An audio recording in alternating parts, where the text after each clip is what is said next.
Di dalam situasi darurat itu termasuk darurat corona, maka konvensi, kebiasaan atau bahkan hukum yang biasa menjadi sulit untuk diimplementasikan.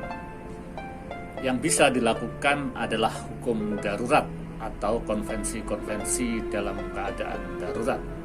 Begitupun ketika kita membicarakan film atau perfilman Indonesia pasca pandemi misalnya, maka yang perlu kita gunakan adalah paradigma darurat.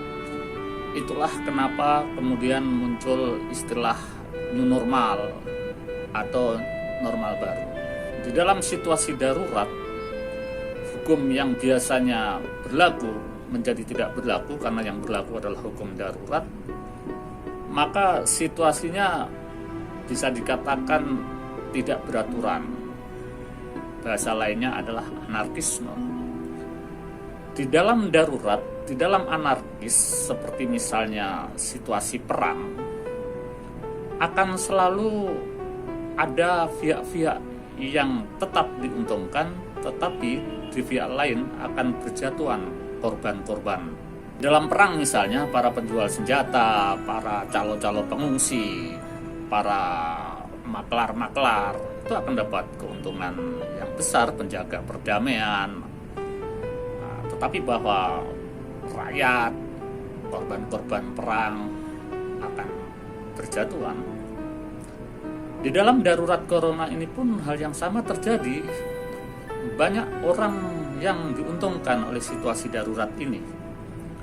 Yang paling gampang misalnya contoh mereka yang mendapatkan proyek kartu prakerja, mereka yang mendapatkan proyek bantuan BLT sembako, penyaluran ini itu dan sebagainya. Tetapi bahwa masyarakat secara umum akan menjadi korban yang terbanyak.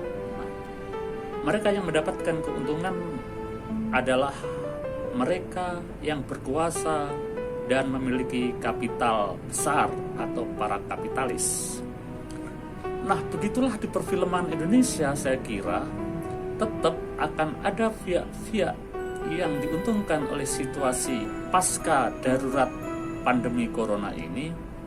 Tidak lain dan tidak bukan adalah mereka yang memiliki kapital besar sekaligus mereka yang berkuasa terhadap perfilman. Nah, kita dalam posisi mana? Apakah kita dalam posisi kapitalis itu ataukah dalam posisi duafa yang mengharap sembako?